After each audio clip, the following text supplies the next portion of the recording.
Did you know that one of the scariest zombie movies ever made was filmed inside a real shopping mall while real shoppers came and went during the day? That's right. George Romero and his small crew would wait for the stores to close, then spend all night turning a bright, happy mall into a blood-soaked nightmare. By morning, they had to clean every drop of fake blood before the shops opened again. Nobody shopping for shoes the next day had any idea that zombies had been roaming those same halls just hours before. The movie was made with almost no money, a bunch of friends, and more fake blood than anyone knew what to do with. And somehow it became one of the most important horror films in history. Dive in and discover 20 weird and amazing facts about Dawn of the Dead.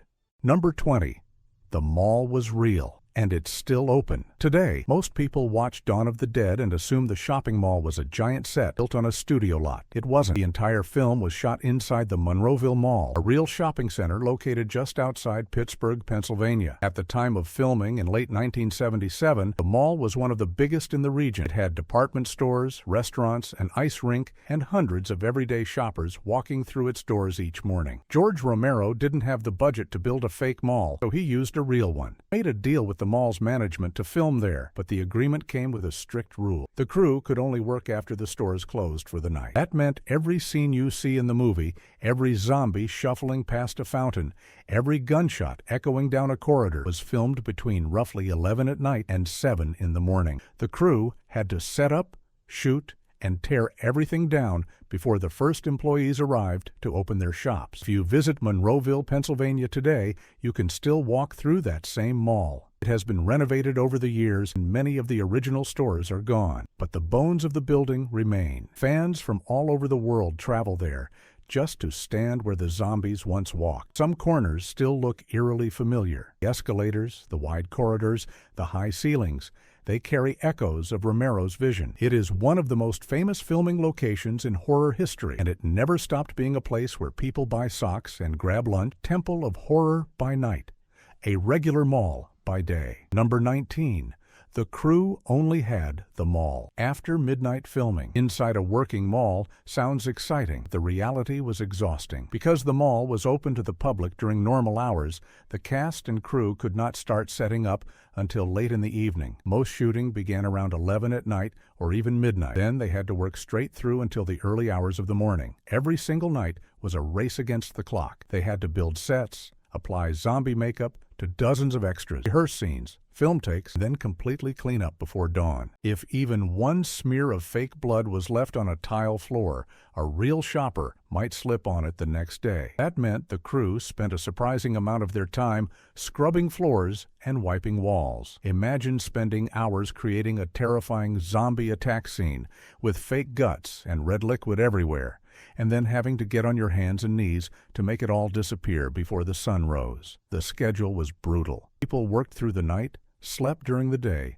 and came back to do it all over again. Many of the cast and crew later said they started to lose track of time. Day and night blurred together. Some people got sick from the strange hours. Others said the exhaustion actually helped their performances because they always looked tired and stressed on camera, because they truly were. Romero later joked that making the movie felt like being trapped inside the mall, just like the characters in the film. The line between fiction and reality got very thin during those long, dark nights. What looked like a fun adventure on screen was a grinding, sleepless marathon behind the camera. Number 18.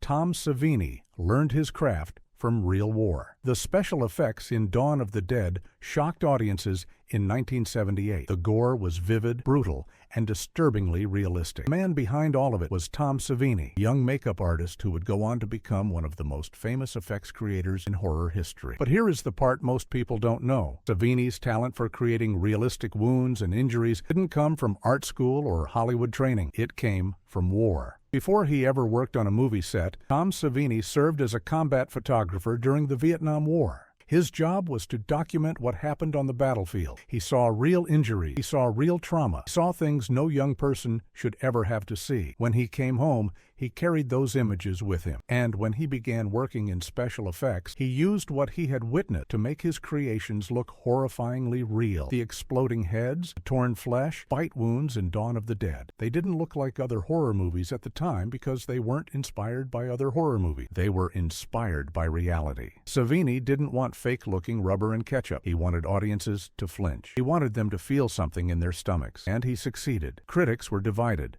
Some called the film's gore disgusting and irresponsible. Others recognized that the violence served the story. Almost everyone agreed that the effects looked startlingly real. What many viewers didn't realize was that they were staring at a young man's attempt to process what he had experienced in war. Every wound he painted, every effect he built, carried a piece of something deeply personal. It wasn't just craft, it was a kind of healing. The scars of war became art on a movie screen. Number 17. The original ending was a suicide. The ending of Dawn of the Dead, as audiences know it, shows the two surviving characters, Fran and Peter, escaping in the helicopter. It's tense, it's hopeful, and it leaves you wondering if they'll make it. But that wasn't the ending George Romero originally wrote. The first version of the script had a much darker conclusion. In the original ending, Peter doesn't change his mind at the last second. He goes through with taking his own life, and Fran, overwhelmed with despair, walks into the spinning helicopter blades. There would have been no escape, no hope, just silence and darkness. Romero and Tom Savini actually prepared for this ending. Savini built a special mechanical rig for the helicopter blade effect. It was designed to show the horrifying moment in graphic detail. The team was ready to film it. But somewhere during production, Romero changed his mind. He later explained that he had grown to care about the characters too much. He felt that after everything Fran and Peter had survived, they deserved a chance, even if it was a slim one. The helicopter flying off into an uncertain sky felt more honest to him than total destruction. It's fascinating to think about how close the movie came to having one of the bleakest endings in horror history. If Romero had filmed it as originally written, the entire feeling of the movie would have changed. Instead of a glimmer of hope, audiences would have left the theater in stunned silence. The special rig Savini built was never used for its intended purpose. All that careful work for a scene that would never exist. But the decision to change the ending gave the film its emotional power. Hope, even fragile and uncertain, meant everything. A story about death ended with a tiny breath of life. Number 16. Galen Ross refused to be a helpless woman. Galen Ross played Fran, the only woman among the four main characters in Dawn of the Dead. In Romero's original script, Fran was written as a more traditional horror movie woman. She was supposed to scream a lot. She was supposed to panic. She was supposed to rely on the men around her to survive. Galen Ross read the script and said no. She flat out refused to play the character that way. Ross told Romero that she would not scream on camera. She believed that Fran should be strong, capable, and smart. She argued that a woman trapped in a zombie apocalypse wouldn't just stand there crying. She would learn. She would fight. She would adapt. Romero listened. He respected Ross's instincts and rewrote parts of the character to match her vision. Because of this, Fran became one of the most important female characters in horror film history. She learns to shoot a gun. She insists on learning how to fly the helicopter. She demands to be treated as an equal. In 1978, this was unusual. Horror movies at the time often treated women as victims, as people who needed saving. Fran didn't need saving, saved herself. And it all happened because one actress stood up and said she wouldn't scream. It's a small decision that rippled through decades of filmmaking. Fran became a model for strong female characters in horror films that followed. Romero himself later credited Ross with making the character better than what was on the page. What the script called for was fear. What the actress delivered was strength. And the movie was better for it. Number 15. Italian horror master helped pay for everything. George Romero had a problem. He wanted to make Dawn of the Dead, but he didn't have enough money. His previous film, Night of the Living Dead from 1968, had become a classic, but due to a copyright mistake, Romero never earned the fortune he deserved from it. So when it came time to make the sequel, he was short on cash. Enter Dario Argento. Argento was already one of the most famous horror directors in Italy, known for stylish, terrifying films like Suspiria. He was a huge fan of Night of the Living Dead and desperately wanted to be part of the sequel. Argento offered Romero a deal. He would help finance the production. In exchange, he would get the rights to distribute the film internationally and would be allowed to create his own cut of the movie for European audiences. Romero agreed. It was a handshake between two horror legends that made the entire film possible. Without Argento's money, Dawn of the Dead might never have been made, or it would have been made with an even smaller budget and fewer resources. Argento also brought something else to the table, the Italian rock band Goblin, who would compose a large portion of the film's iconic soundtrack.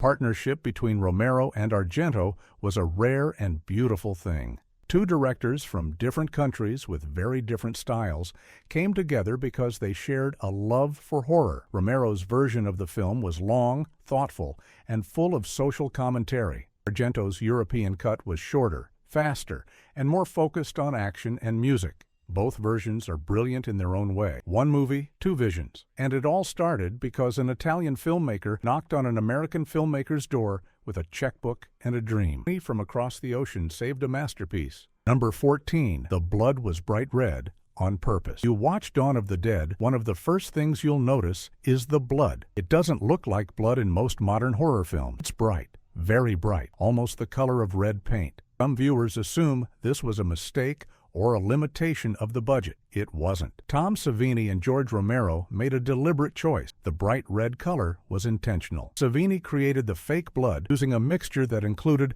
a brand of theatrical blood made by a company called 3M. It was vivid and almost candy-colored. Romero liked this look. He felt it matched the tone of the film, which was not trying to be a grim, realistic documentary about zombies. Romero saw his film partly as a dark comedy, satire wrapped in horror. The bright, exaggerated blood fit that vision.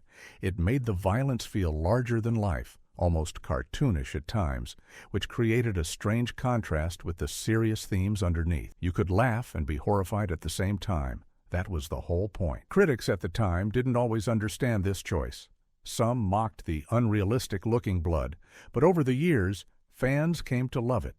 The vivid red became a signature of the film, something that set it apart from every other horror movie. Dawn of the Dead, its own visual identity. You could see a single frame from the movie and know exactly what film it was from, just from the color of the blood. What seemed like a flaw to some became a feature to others. Romero understood something important. Horror doesn't always need to look real to feel real. Sometimes the best scares come wrapped in strange, beautiful colors. Bright red blood, dark, human truth. Number 13. Hundreds of zombie extras worked for free.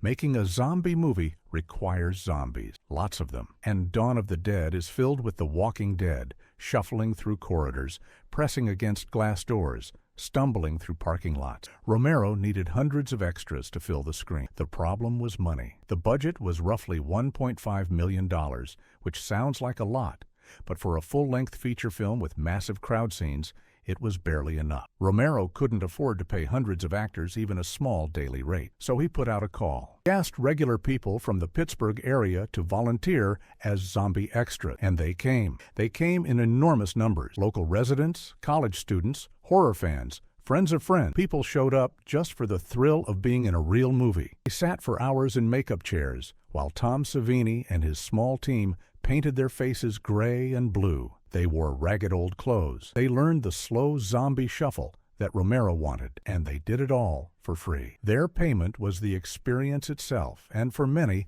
a story they would tell for the rest of their lives. Some of the volunteers came back night after night, showing up for multiple shoots across the entire production. They became part of a community, a strange little family bonded by fake blood and long nights in a shopping mall. Years later, many of those extras would appear at horror conventions, proudly sharing their memories. Being a zombie in Dawn of the Dead became a badge of honor. It's remarkable when you think about it. The most famous zombie horde in cinema history wasn't made of professional actors. It was made of regular people who just wanted to be part of something special. No payment, no contracts, just passion. A town full of volunteers became an army of the undead. Number 12. The movie was released without a rating. After George Romero finished editing Dawn of the Dead, he submitted it to the Motion Picture Association of America for a rating. Response was swift and harsh. The MPAA said the film would receive an X rating due to its extreme graphic violence. In 1978, an X rating didn't just mean a film was for adults, it carried a deep social stigma. Most theaters refused to show X-rated film. Most newspapers refused to run advertisements for them. An X rating was essentially a death sentence for a movie's commercial potential. Romero faced a difficult choice. He could cut the film down, removing the most violent scenes until the MPAA granted an R rating. Or he could release the movie unrated, with no official MPAA stamp at all. He chose to release it unrated. Romero believed that cutting the violence would destroy the film's impact. The gore wasn't gratuitous to him. It served the story. It showed the horror of the world his characters lived in. Removing it would soften the message, and Romero refused to soften anything. This was a brave decision. Releasing an unrated film meant that some theater chains would refuse to show it. It meant limited advertising options. It meant taking a huge financial risk. Romero trusted his audience.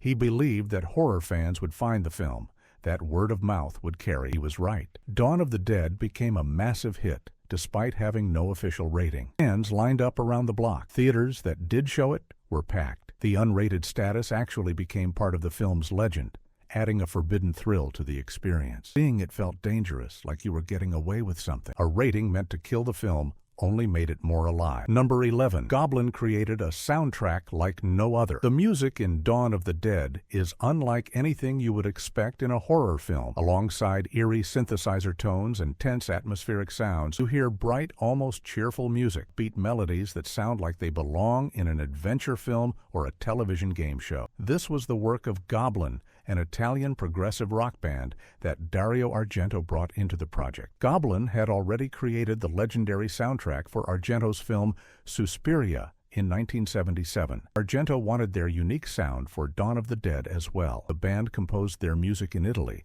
often working without seeing the actual footage. They created themes based on descriptions of scenes and the general tone Argento communicated to them. The result was a soundtrack that felt wild and unpredictable. Some tracks were haunting and dark, others were almost playful. When zombies shuffled through the mall, you might hear a bouncy, energetic tune playing over the action. This created a deeply unsettling contrast. Your eyes saw horror, but your ears heard something almost fun. It was disorienting in the best possible way. Romero also used stock library music throughout the film, simple, cheerful tunes that sounded like department store background music. This was another brilliant choice. Happy mall music playing while zombies wandered aimlessly through the shopping center hammered home the film's satirical message. These creatures were doing in death what humans did in life, wandering through a mall with no real purpose. The combination of Goblin's original compositions and the cheap library music gave Dawn of the Dead a sound that has never been replicated. It was strange,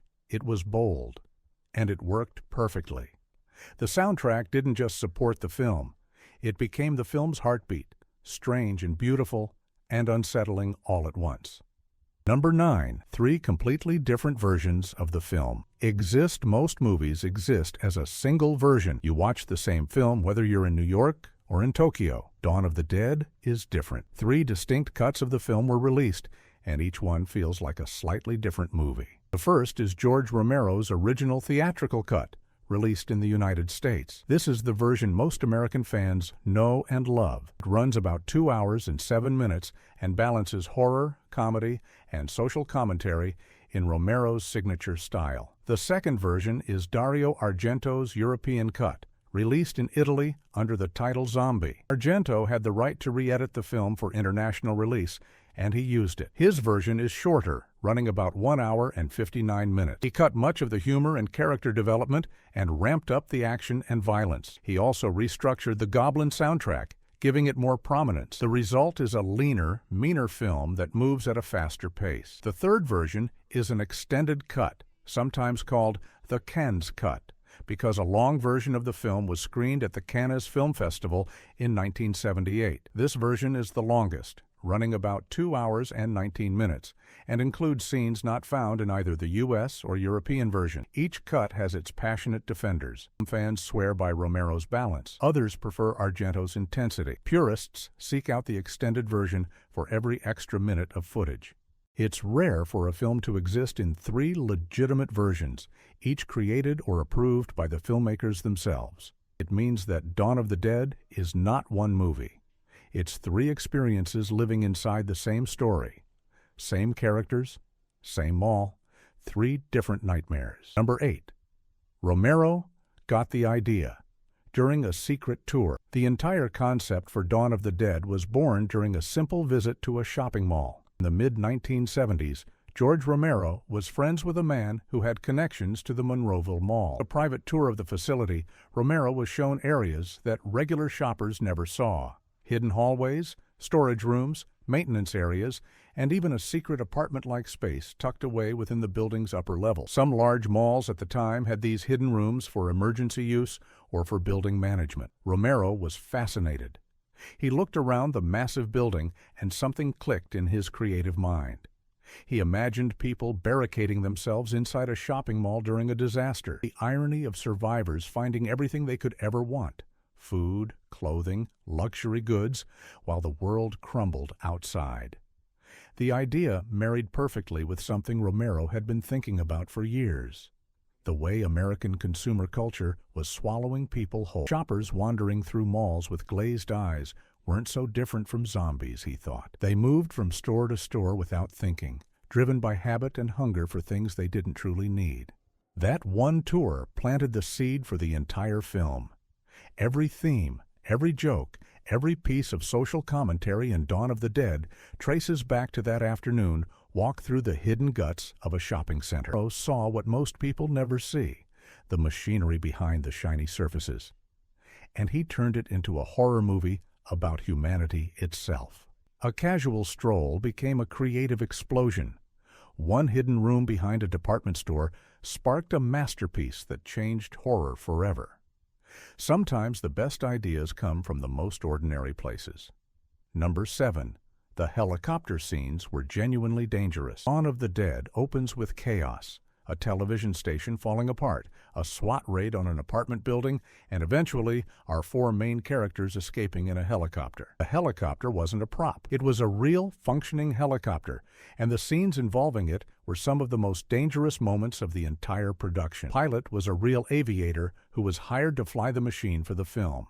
Cast members had never been in a helicopter before, and their nervous expressions on screen were not entirely performance. The rooftop scenes, where characters climb into the helicopter while the world falls apart around them, were filmed on actual rooftops with the helicopter's blades spinning dangerously close. Safety standards on low-budget film sets in the 1970s were nothing like what they are today. There were no computer-generated effects to add the helicopter later.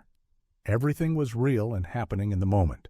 The blades spun, the wind blasted. The noise was deafening. One wrong step, one gust of wind, and someone could have been seriously hurt. The scene where the helicopter lands on the roof of the mall was also filmed practically, with the real helicopter touching down on the actual building. Crew members standing nearby felt the downdraft pressing against their bodies. The actors had to shout their lines over the roar of the engine. Nothing about it was comfortable or controlled. But that rawness is exactly what makes those scenes feel so alive. You can sense the real danger. You can feel the urgency in the actors' eyes. Modern films would use green screens and digital effects. Romero put real people next to a real helicopter and pressed record. Brave, reckless, unforgettable. Number 6. Real motorcycle gang members appeared in the film. The climactic sequence in Dawn of the Dead involves a gang of bikers breaking into the mall, creating complete chaos. Zombies pour in through the open doors. The survivors fight to defend their paradise. It's wild, violent, and messy. Some of the bikers you see on screen were not actors at all. They were members of real motorcycle clubs from the Pittsburgh area. Romero wanted the biker gang to look and feel authentic. He didn't want polished Hollywood extras pretending to be tough guys. He wanted the real thing.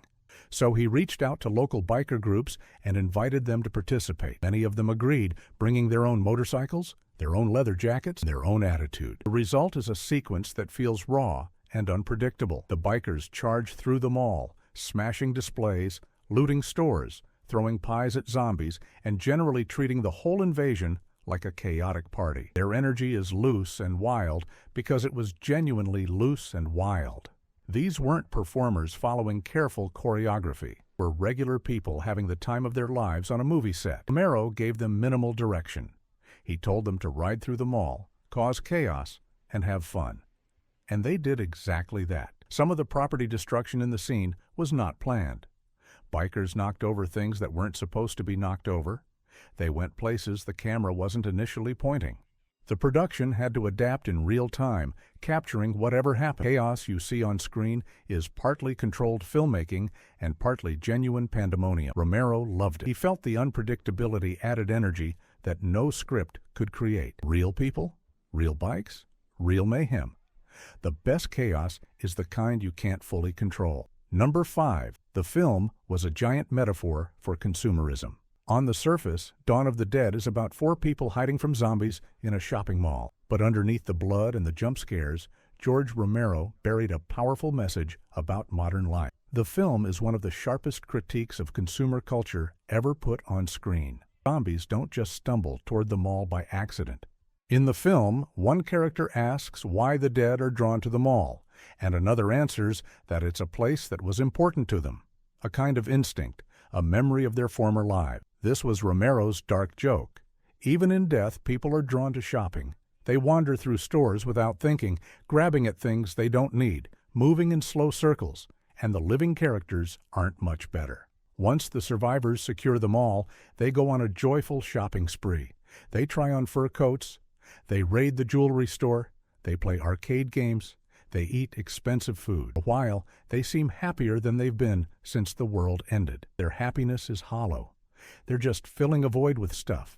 Romero watched American culture in the 1970s and saw a society obsessed with buying things.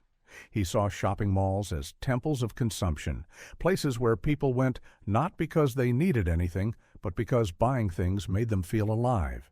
He took that observation and pushed it to its darkest conclusion. What if the mindless need to consume survived even death? What if the walking dead and the walking shoppers were the same thing? It's a brilliant, unsettling question, and it's the reason Dawn of the Dead still feels relevant today. Zombies change, but the shopping never stopped. A horror film that held up a mirror, and the reflection was us. Number 4. The pie-throwing scene was Romero's dark comedy. In the middle of the biker raid, one of the most violent and chaotic sequences in the film, something bizarre happens. The bikers start throwing pies at the zombies. Cream pies, right in their undead faces. Zombies stumble around with whipped cream dripping from their gray, decaying skin, while bikers laugh and the soundtrack plays something almost cheerful. It is one of the strangest moments in horror movie history, and George Romero put it there on purpose. Romero always said that Dawn of the Dead was not purely a horror film. He called it a horror comedy, a satire with teeth. The pie scene is the most obvious example of his sense of humor breaking through the darkness. It's absurd, it's silly, and it sits right next to scenes of genuine graphic violence. That jarring combination is exactly what Romero wanted.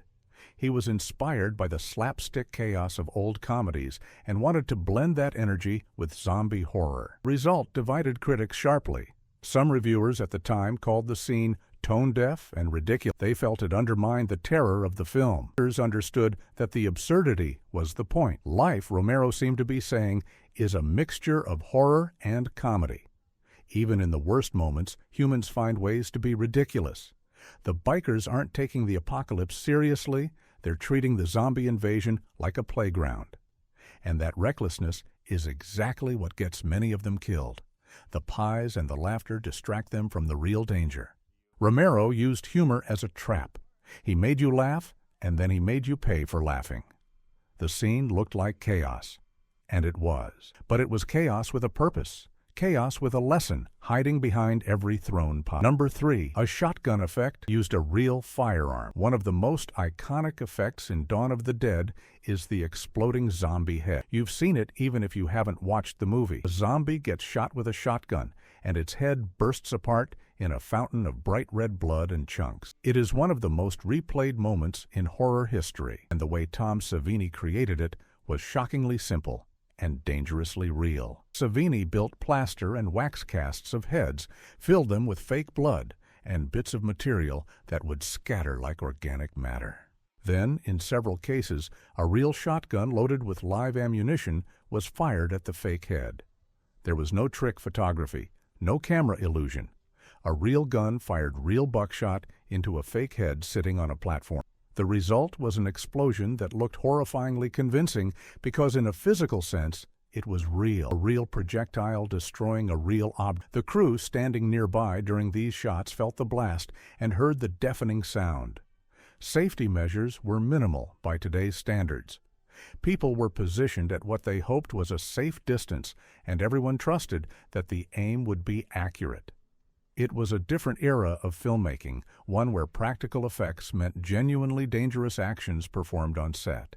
No computer could create that effect in 1977. If you wanted an exploding head, you had to actually explode a head. Savini's method was crude, effective, and terrifying, not just for audiences, but for anyone standing within 20 feet of the effect. The fact that nobody was injured during these shots was a small miracle. What audiences saw as movie magic was, in reality, a controlled act of destruction performed by people who were brave enough, or foolish enough, to stand near a loaded weapon on a film set. Real gun, real blast, fake head, real fear. Number 2, Ken Foree's line. Became legendary. There is one line from Dawn of the Dead that transcended the film itself and became one of the most famous quotes in horror history. Ken Foree, who played the character Peter, delivers it with a quiet, powerful gravity that makes your skin prickle. When there's no more room in hell, the dead will walk the earth. It sounds like something from an ancient religious text, but it was written by George Romero specifically for this film. The line appears in the movie's opening, setting the tone for everything that follows. It frames the entire zombie apocalypse not as a scientific event or a government failure, but as something spiritual and unknowable. Ken Foree almost didn't get the role of Peter. He was a relatively unknown actor at the time, and the production was so low budget that the casting process was informal. But when Foree read for the part, his natural presence filled the room. He was tall, strong, calm, and intelligent, everything the character needed to be. Romero knew immediately that he had found his Peter, and it was Foree's delivery that turned a good line into an immortal one. He doesn't shout it. He doesn't dramatize it. He says it almost like a prayer, like a man who has accepted a terrible truth and is passing it along to anyone willing to listen. That quiet power is what makes the line unforgettable. Over the decades, the quote has appeared on T-shirts, posters, album covers, and in countless other films and shows. Foree has said that barely a day goes by without someone quoting it back to him. A single sentence, spoken softly in a low-budget horror film, became part of our cultural language. Some lines are written to be remembered. This one was destined for it. Words that sounded like the end of the world, spoken by an actor who made you believe it. Number 1. A tiny budget. Built an immortal legacy. Dawn of the Dead was made for approximately $1.5 million. To put that in perspective, other major films released around the same time cost 10, 20, or even 30 times that amount. Romero had no studio backing. He had no safety net. He had a small group of dedicated people, a real shopping mall, and a burning vision. And with those humble ingredients, he created a film that earned tens of millions of dollars worldwide and changed the entire horror genre forever. The return on investment was staggering.